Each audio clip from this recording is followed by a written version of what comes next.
الله الله الله الله الله. السلام علیکم ورحمۃ اللہ وبرکاتہ. وعلیکم السلام ورحمۃ اللہ وبرکاتہ. ان الحمد للہ نحمده ونستعینه ونستغفره ونعوذ باللہ من شرور انفسنا ومن سیئات اعمالنا.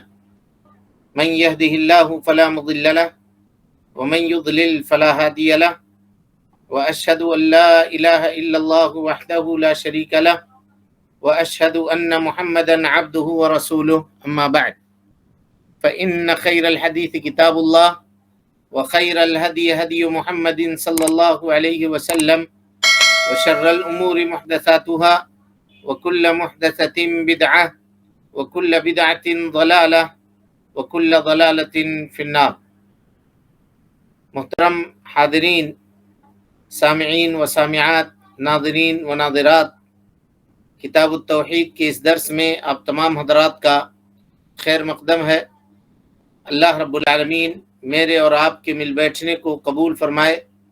علم دین، علم نافع سیکھنے، اس کے مطابق عمل کرنے، اس کی دعوت عام کرنے اور اس راستے میں آنے والی مصیبتوں کے اوپر اللہ رب العالمین ہمیں آپ کو صبر کی توفیق نصیب فرمائے. کل کے درس میں نشرہ کے تعلق سے، یعنی جس شخص کے اوپر جادو کر دیا گیا ہو اس سے جادو کو ختم کیسے کیا جائے گا، اس تعلق سے آپ کے سامنے گفتگو ہوئی تھی اور سلف رحمہم اللہ اجمعین کے اقوال کا تذکرہ آپ کے سامنے کیا گیا تھا.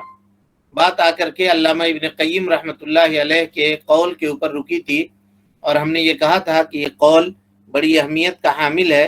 اس کو سمجھنا ہم سب کے لیے ضروری ہے تاکہ ہم پیچھے پڑے ہوئے مسائل کو ایک نتیجے تک، ان مسائل کے معاملے میں ایک نتیجے تک پہنچ سکیں. تو چلیے علامہ ابن قیم رحمۃ اللہ علیہ کے عبارت کو پڑھیے. الحمد للہ وحدہ والصلاۃ والسلام علی من لا نبی بعد. اما بعد فاعوذ باللہ من الشیطان الرجیم. بسم اللہ الرحمن الرحیم. امام ابن قیم رحمہ اللہ فرماتے ہیں کہ سحر زدہ سے جادو کو دور کرنا نشرہ کہلاتا ہے. اس کی دو قسمیں ہیں. ایک یہ کہ جادو کو جادو ہی سے دور کیا جائے، یہ شیطانی عمل ہے اور ناجائز ہے. اس صورت میں جادو دور کرنے والا اور جس پر جادو ہوا وہ دونوں شیطان کا قرب حاصل کرنے کے لیے اس کے پسندیدہ کام کرتے ہیں اور ایسے اعمال بجا لاتے ہیں کہ شیطان خوش ہو کر سحر زدہ سے اپنا اثر ہٹا لیتا ہے. حسن بصری کا قول اسی صورت پر محمول کیا جائے گا. دوسری قسم یہ ہے کہ دم، تعویذ، ادویات اور جائز و مباح ادعیہ کے ساتھ جادو کا علاج کیا جائے، یہ جائز ہے. یہ جائز. تو شروع میں ہم نے جب اس باب کا مقدمہ آپ کے سامنے ذکر کیا تھا تو وہاں ہم نے بتایا تھا کہ اگر جو آدمی مسحور ہے، یعنی جس کے اوپر جادو کیا گیا ہے، اس سے جادو کے دور کرنے کے دو طریقے ہیں عام طور پر. ایک طریقہ ناجائز ہے اور دوسرا طریقہ جائز ہے. شیخ الاسلام ابن قیم رحمۃ اللہ علیہ اسی کا ذکر یہاں پہ کر رہے ہیں. کہتے ہیں النشرۃ حل السحر عن المسحور. نشرہ کہتے ہیں مسحور سے، یعنی جس کے اوپر جادو کیا گیا ہے اس سے جادو کو دور کرنے کو، اور اس کی تعریف آپ کے سامنے گزر چکی ہے. وہی نوعان، اس کی دو قسمیں ہیں. احدہما، ان میں سے ایک، حل بسحر مثلہ، کہ جادو کو جادو سے دور کیا جائے، جادو سے دور کیا جائے. کہتے ہیں وَهُوَ الَّذِي مِنْ عَمَلِ الشَّيْطَانِ، اور یہی شیطانی عمل ہے، اور اسی کو اللہ کے نبی صلی اللہ علیہ وسلم نے کہا النشرۃ من عمل الشیطان، کہ نشرہ جو ہے وہ شیطانی عمل ہے اور اس میں صرف شیطان کا تقرب حاصل ہوتا ہے. کیسے تقرب حاصل ہوتا ہے وہ اب گفتگو آپ کے سامنے آ رہی ہے. کہتے ہیں کہ حسن بصری رحمۃ اللہ علیہ کے قول کو بھی اسی کے اوپر محمول کیا جائے گا. وہ یہ کہتے ہیں کہ جادو کو جادو کے ذریعے سے ہی دور کیا جا سکتا ہے. تو جو آدمی جادو دور کرنے کے لیے جادوگر کا سہارا لیتا ہے تو وہ آدمی شیطانی عمل کرتا ہے. یہ کہنے کا مطلب ہے علامہ ابن قیم رحمۃ اللہ علیہ کا. کیوں؟ اس لیے کہ اس میں ناشر اور منتشر، یعنی جو جادو کو دور کرنے والا ہے اور منتشر جس سے جادو دور کیا جا رہا ہے، یہ دونوں کے دونوں شیطان کی قربت حاصل کرنے کی کوشش کرتے ہیں. اب سوال یہ ہے کہ جو جادوگر ہے وہ تو شیطان کی قربت حاصل کر رہا ہے، لیکن جو جادو دور کروانے گیا ہے وہ کیسے قربت حاصل کر رہا ہے؟ تو جادوگر اس کو حکم دیتا ہے.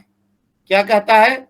کہتا ہے کہ ایک خرگوش ذبح کرو مثال کے طور پر، یا کوئی مرغی ذبح کرو اور اس پر بسم اللہ مت پڑھنا، فلاں نام پڑھنا، یا اس کا گردن موڑ کر کے جھٹکے سے اس کو ذبح کرو. ذبح کرنے کا جو طریقہ ہے اس طریقے کے اوپر اس کو ذبح مت کرو، اس کا گوشت یہ کرو، وہاں لے جا کر کے ڈالو. دنیا بھر کی چیزیں جادوگر، جو آدمی جادوگر کے پاس جادو دور کرانے کے لیے جاتا ہے اس سے وہ طلب کرتا ہے، اور اس طلب کے ذریعے سے جادوگر اور جادو لگا ہوا شخص یہ دونوں شیطان کا تقرب حاصل کرتے ہیں. اور جب شیطان ان لوگوں سے کفر کروا لیتا ہے، شرک کروا لیتا ہے، تو جادو کے اثر کو ہلکا کر دیتا ہے ان کے اوپر سے. تو جادو تو زائل ہو گیا یا ہلکا ہو گیا، لیکن ان کی آخرت عاقبت تباہ ہو گئی، آخرت پورے طور پہ ان کی تباہ ہو گئی. یہ علامہ ابن قیم رحمۃ اللہ علیہ کے اس قول کا خلاصہ ہے. اب اس سے ہم کو پتا چلا جی کہ اگر کوئی آدمی جادو کا علاج جادوگر کے پاس جاتا ہے کرانے کے لیے تو یہ کیا ہے؟ حرام ہے اور جائز نہیں ہے. اس کے اوپر بہت سارے دلائل ہیں. اب ان ایک ایک دلیل کو دیکھیے تاکہ بات وضاحت ہو جائے. اللہ کے نبی صلی اللہ علیہ وسلم نے کوہان کے پاس جانے سے منع کیا، وہ لوگ جو کہانت کہتے ہیں، اور کوہان میں جادوگر بھی داخل ہے اور اسی طرح سے عراف بھی داخل ہے. اور نبی صلی اللہ علیہ وسلم نے جادو کا علاج جادو کے ذریعے سے کرنے سے منع کیا. اور جادو کا علاج جادو کے ذریعے سے کون کرے گا؟ جادوگر کرے گا، یا عراف کرے گا، یا کاہن کرے گا. تو گویا اللہ کے نبی صلی اللہ علیہ وسلم نے کاہن کے پاس، نجومی کے پاس، عراف کے پاس جانے سے منع فرما دیا. اس سے پتہ یہ چلا کہ جادو کا علاج جادو کے ذریعے سے نہیں کیا جا سکتا، پہلی چیز. اسی طریقے سے وہ حدیث جس میں اللہ کے نبی صلی اللہ علیہ وسلم نے فرمایا، آپ سے جب پوچھا گیا کہ نشرہ کیا ہے تو آپ صلی اللہ علیہ وسلم نے کہا یہ من عمل الشیطان، یہ شیطان کا عمل ہے. تو اگر ہم یہ کہیں کہ نشرہ سے مراد وہ نشرہ ہے جو اللہ کے نبی صلی اللہ علیہ وسلم کے زمانے میں پایا جاتا تھا، تو پھر آپ مشرکین جادو کا علاج کروانے کے لیے جادوگروں کے پاس جاتے تھے، کاہنوں کے پاس جاتے تھے، نجومیوں کے پاس جاتے تھے، اور ان سے جا کر کے ریکویسٹ کرتے تھے کہ ہم سے جادو کو دور کر دیجئے. لہذا اللہ کے نبی صلی اللہ علیہ وسلم نے اس کو کیا کہا؟ شیطانی عمل کہا. یہ باتیں آپ کے سامنے گزر چکی ہیں. اسی طریقے سے اللہ کے نبی صلی اللہ علیہ وسلم کی وضاحت اور خود اللہ رب العالمین کی وضاحت کہ جادو اور جادوگر سے کبھی کسی کو نفع اور فائدہ نہیں پہنچ سکتا. وَيَتَعَلَّمُونَ مَا يَضُرُّهُمْ وَلَا يَنْفَعُهُمْ، کہا کہ یہ لوگ جادو کو اس لیے سیکھتے ہیں تاکہ اس کے ذریعے نقصان پہنچائیں. جادو کے ذریعے فائدہ کچھ بھی نہیں ہوتا ہے، کچھ بھی فائدہ نہیں ہو سکتا. چلیے وقتی طور پر آپ کو لگ رہا ہے کہ جادو دور ہو گیا، لیکن آپ کی آخرت تو عاقبت تو تباہ ہو گئی اس کے ذریعے سے. اسی طریقے سے اللہ کے نبی صلی اللہ علیہ وسلم کا قول لیس منا من تکہن او تکہن لہ او سحر او سحر لہ، وہ شخص ہم میں سے نہیں ہے، ہمارے دین میں سے نہیں ہے جو کہانت کہے یا کہلوائے، یا جادو کرے یا کروائے. اب اگر کوئی آدمی جادو کو دور کرنے کے لیے جادوگر کے پاس جاتا ہے تو وہ جادو دور کیسے کرے گا جی؟ جادو کر کے ہی نہ کرے گا، ہے کہ نہیں؟ تو گویا وہ جادو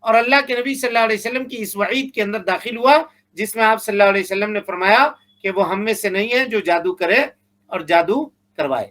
اسی طرح سے اللہ کے نبی صلی اللہ علیہ وسلم نے فرمایا لا باس بالرقا، اس رقیہ کے اندر کوئی حرج نہیں ہے، ما لم تکن شرکا، جس میں شرک نہیں ہو.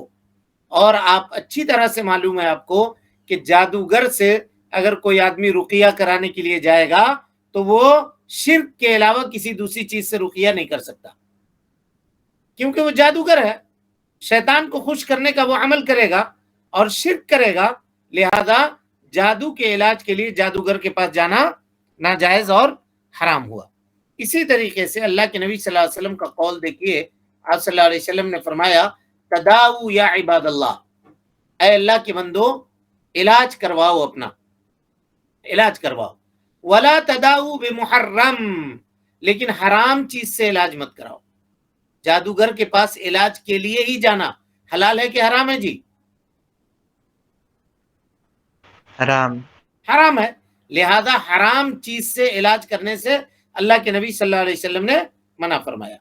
اسی طریقے سے ہم پڑھ چکے ہیں صحابہ کرام رضوان اللہ علیہم اجمعین کا اجماع ہے اس بات کے اوپر کہ جادوگر کو قتل کر دیا جائے گا، ہے نا؟ پڑھ چکے ہیں نا اوپر جادو کے بحث میں. جی. اور یہ بھی پڑھ چکے ہیں کہ 6 جادوگروں کو صحابہ کرام نے قتل کیا. تو کیا ان سے پوچھا کہ تم جادو کرتے ہو ڈیفنس کرنے کے لیے، کسی کو بچانے کے لیے، یا تم جادو کرتے ہو کسی کو نقصان پہنچانے کے لیے؟ نہیں پوچھا. مطلق اگر پتہ چل گیا کہ یہ جادوگر ہے، جادو کرنے والا ہے، تو صحابہ کرام نے اس کو قتل کیا اگر اس کے اوپر دلیل قائم ہو گئی. تو اس سے یہ پتہ چلا کہ جادو کا علاج جادوگر کے پاس جا کر کے، کسی اوجھا کے پاس، کسی گونی کے پاس جا کر کے نہیں کروا سکتے ہیں. اس کے بعد یہ بھی ایک بات ہے دیکھیے کہ اگر چلیے جادو کے ذریعے سے جادو کا علاج کیا جائے تو جادو پھر جائز ہوگا نا جی سیکھنا؟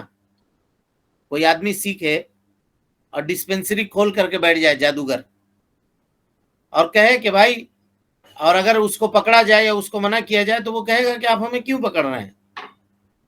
ہم کسی کو نقصان نہیں پہنچاتے ہیں، ہم تو فائدہ پہنچا رہے ہیں. میاں بیوی میں جادو ہو گیا، دونوں لڑ پڑے آپس میں، طلاق کی نوبت آ گئی، ہم اپنے جادو کے ذریعے سے دونوں کو ملا دیے. تو نیکی کی ہے یا برائی کی ہے؟ اب ہم کو کیوں پکڑ کے جیل میں ڈال رہے ہیں؟ تو اس سے کیا ہوگا؟ اگر یہ کہا جائے کہ جادو کا علاج جادو سے کیا جا سکتا ہے تو جادو کو فروغ ملے گا یا نہیں ملے گا؟ جی. اور لوگ جادو کو پیشہ سمجھ کر کے اور اس کو جائز عمل سمجھ کر کے انجام دیں گے یا نہیں دیں گے؟ جی بالکل. اور اسی طریقے سے اس کی حرمت کے اوپر یہ بات بھی دلالت کرتی ہے کہ مان لیجئے جو آدمی جادوگر کے پاس گیا اور ہو سکتا ہے اس کو کچھ تھوڑا بہت فائدہ اس سے پہنچ گیا، اب اس کا دل اس سے معلق ہو جائے گا. آج گیا تھا جادو کا علاج کروانے کے لیے، کل چلا جائے گا، کہے گا کہ بھائی ہمارے پاس روزی میں تھوڑا پریشانی ہے، دیکھو کچھ تعویذ لکھ کر کے دو، کچھ جادو کر کے دو تاکہ ہمارے پاس مال آ جائے. بہت کوشش کرتے ہیں، بہت کام کرتے ہیں، محنت کرتے ہیں، لیکن پیسہ نہیں ملتا ہے. ایک تو کچھ لکھ کر کے دو، بنا کر کے دو تاکہ ہمارے پاس پریشانی دور ہو جائے. کبھی ہو جائے گا کہ بھائی ہمارے پاس بیٹا نہیں ہے، کچھ ایسا بنا کر کے تعویذ کر کے دو یا جادو کا کچھ عمل بتا دو تاکہ ہم کو بیٹا ہو جائے. کوئی کہے گا ہم کو بیٹی ہو جائے، کوئی کچھ کہے گا، کوئی کچھ کہے گا. یہ ہو سکتا ہے نہیں ہو سکتا ہے؟ کہے گا کہ ہم آپ کی برکت حاصل کرنا چاہتے ہیں. اور یہ سب کے سب چیزیں جادوگر سے دل کو معلق کرنے کے اسباب میں سے ایک سبب ہوگا.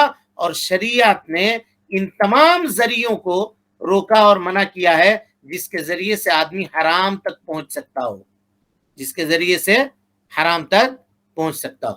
تو ان تمام دلائل کے ذریعے سے جی آپ کو یہ پتہ چلا ہوگا کہ کوئی بھی آدمی جادو کے علاج کے لیے جادوگر کے پاس نہیں جا سکتا.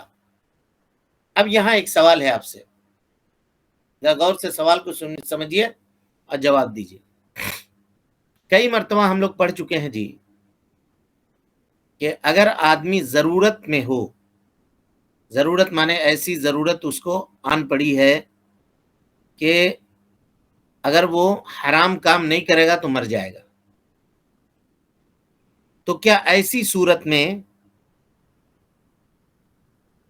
جادوگر کا سہارا لے سکتا ہے کوئی آدمی جادو کو دور کرانے کے لیے؟ نہیں.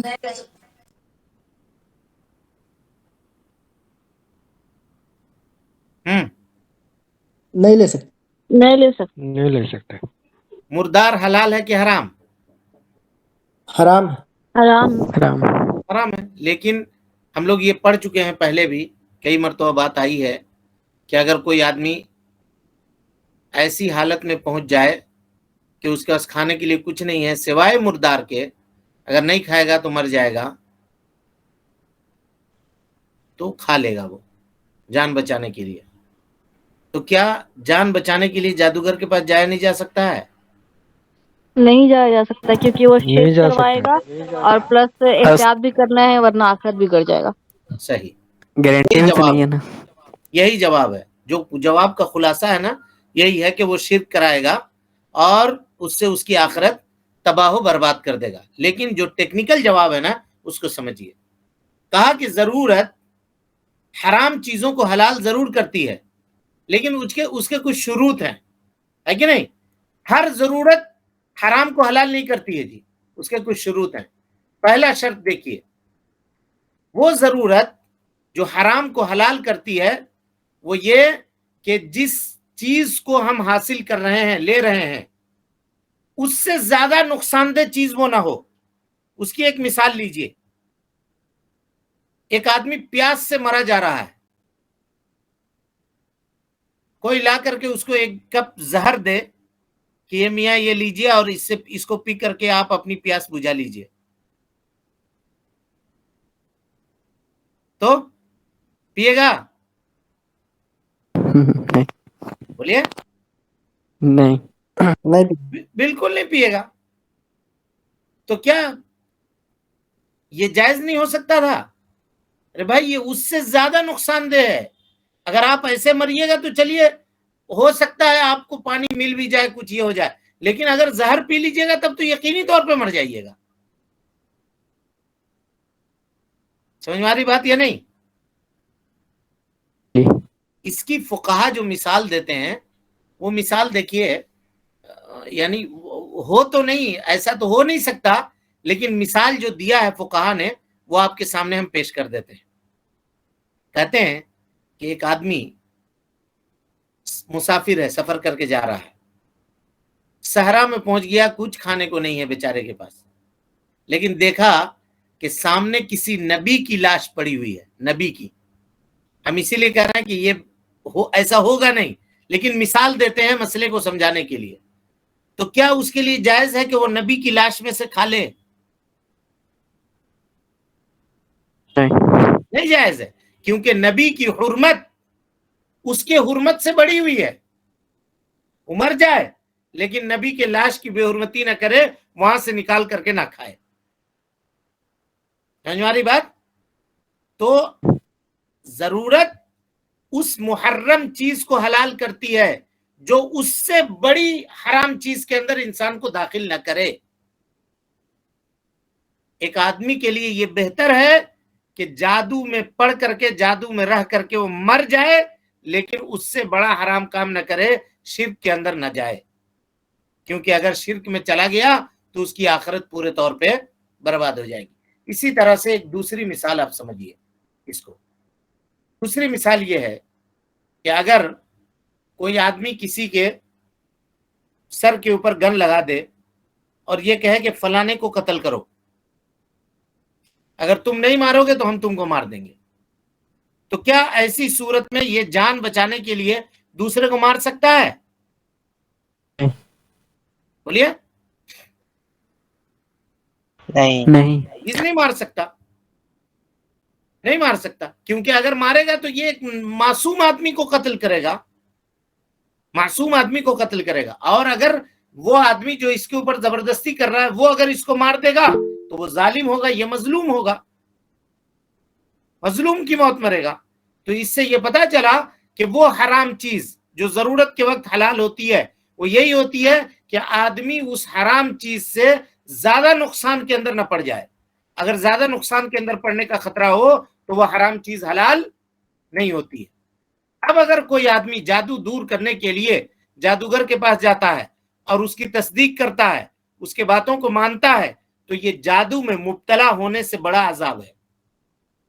اس لیے کہ ایک آدمی اگر جادو کے اوپر باقی رہے اب مر جائے تو یہ اس کے لیے بہتر ہے کہ وہ کسی جادوگر کے پاس جا کر کے اس سے ریکویسٹ کرے کہ ہمارے جادو کو دور کر دو، اور وہ شرک کے اندر مبتلا ہو جائے، کفر کے اندر مبتلا ہو جائے، اور نہ تو اس کو دنیا بھی حاصل ہو اور نہ آخرت حاصل ہو. دنیا میں بھی ضرر اس کو پہنچے گا اور آخرت میں بھی شرک و کفر کا جو عذاب ہے دائمی جہنمی، وہ آدمی دائمی جہنمی ہوگا، اپنے توحید کو لوٹا بیٹھے گا.